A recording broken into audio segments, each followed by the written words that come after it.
Hey everybody, good Monday morning. Chief Meteorologist Brad Panovich here. Big changes on the way, and it's all going to happen on Halloween. I know we'll get lots of questions about rain. Good news on that standpoint. We need the rain. I wish we get a lot more, but it is not going to impact trick-or-treating. So don't get scared off by looking at your app or these other things. The big story is going to be the cold temperature. So let's get right to the cold front, which is really going to show you what's happening. This is the cold front. You could see it heading our way. There is a lot of moisture with it right now, but as it gets to the east, there's just less and less moisture for it to work with. I do expect rain on Tuesday, but a lot of it's going to be in the morning till about lunchtime, and then we get into the afternoon and evening hours. That rain should move out. Will it be completely gone? Probably for the most part, but there could be some areas of drizzle or mist. There's certainly no washout, no heavy rain, nothing that's going to be like an all-day type of setup. So don't get worried about the rain chances tomorrow. We actually could use a lot more than what we're going to see. There's the cold front. I mean, that is just stunning when you look at the amount of cold air that's moving in. We'll probably tie a record high today. The record high is 84. We tied it yesterday at 83, so pretty good chance we'll tie it today. And that while we're not going to see record lows, that's not exactly how cold it is behind this front. We could see some of those interesting, what we call record low minimums, which means record low cold high temperatures. So low 50s on Wednesday could be pretty close to that, but you can see the dramatic change. I mean, that is a huge cold front. We'll be up in the 80s again today. It's going to feel like spring, and then tomorrow the bottom's going to drop out. Let me quickly show you the temperature forecast quickly from today through tomorrow. Okay, so today we're in the low to mid 80s, and then look at the drop. Tomorrow will be a weird day where the high temperature is going to be whatever it is at midnight tonight. So at midnight tonight, I expect it to be in the low to mid 60s. So that will be the high for your Tuesday. The low temperature is going to be what it is at 11:59 p.m. tomorrow night before midnight. So when you see the high and low temperature, it's really deceiving. A lot of apps give you the wrong low temperature. They give you the temperature for the next day instead of for that day. And you were typically used to seeing the high temperature happen in the afternoon and the low temperature in the morning. Tomorrow it's going to be flip-flop. The high temperature is going to happen while you're sleeping, and the low temperature is going to happen while you're probably out trick-or-treating with your kids. That's the kind of cold air heading our way. So let's get right to the future cast and kind of time out this rain. I'll show you exactly when it moves in.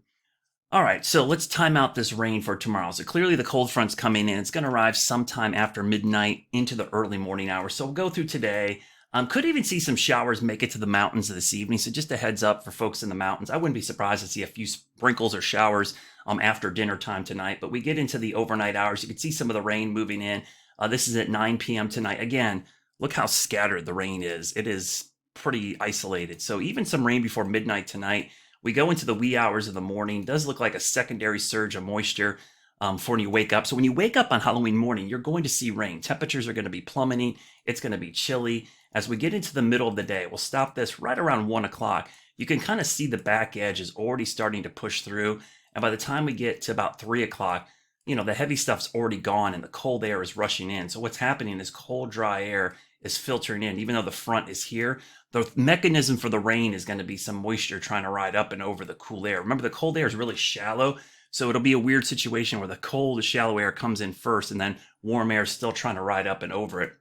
But you can see by the time we get to trick-or-treating time, I expect from around Raleigh to Columbia, the back edge of the rain, and this will likely be dry with maybe a sprinkle, and it gets better. I mean, as time, you could see going east that the sprinkles are pretty much light across the Charlotte area, the heavier rain in eastern North Carolina, South Carolina. So sorry for folks there. You're probably going to be dealing with rain for trick-or-treating, but on the backside, you won't. Also notice, yeah, this air is so cold. Yeah, that is snow, possibly moving into the mountains early on Wednesday morning. Would not be shocked to see some snow flurries to wake up on the first day of November. Not out of the ordinary for this time of year. And then the cold air settles in and we get ready for possibly the first widespread frost or freeze of the season for just about everybody. So if we break down the rain chances tomorrow, you can see right here, I'm going to put the cursor over. So they peak around 40% in the middle of the day, and then by trick-or-treating time, dropping down to about 10 or 11, 12%. So clearly the middle of the day is going to be the main rain chance, and then it gets better as evening. Let's talk about temperatures quickly. So as I mentioned, today we'll possibly have a record high. The record's 84. We'll be close to tying. Anything you see a circle, that means there's close to a record high. The squares mean one of those record low, cold, high temperatures. So you can see today, low 80s. Tomorrow, we're in the mid 50s as the cold air moves in. But the real cold stuff is Wednesday. So Wednesday, you see some of these square boxes. These are temperatures. These are the highs, by the way, not the lows. The highs for Wednesday could barely be cracking 50, and that could be close to a record low maximum, we call. So basically the coldest high temperature for that day. Their overnight lows will be pretty chilly as well. We go into Thursday, we're back in the mid 50s, so a couple days in the 50s.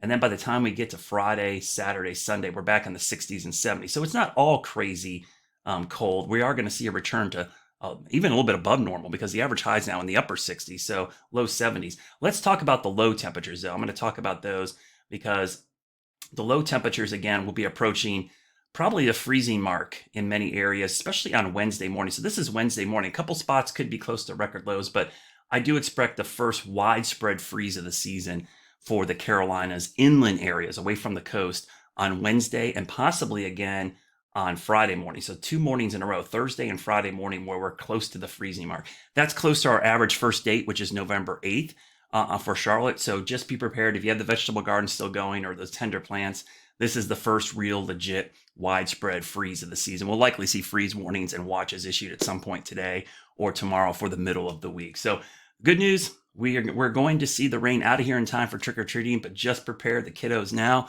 because it is going to be brutally cold as we go into the evening hours, and there'll be some wind on top of that.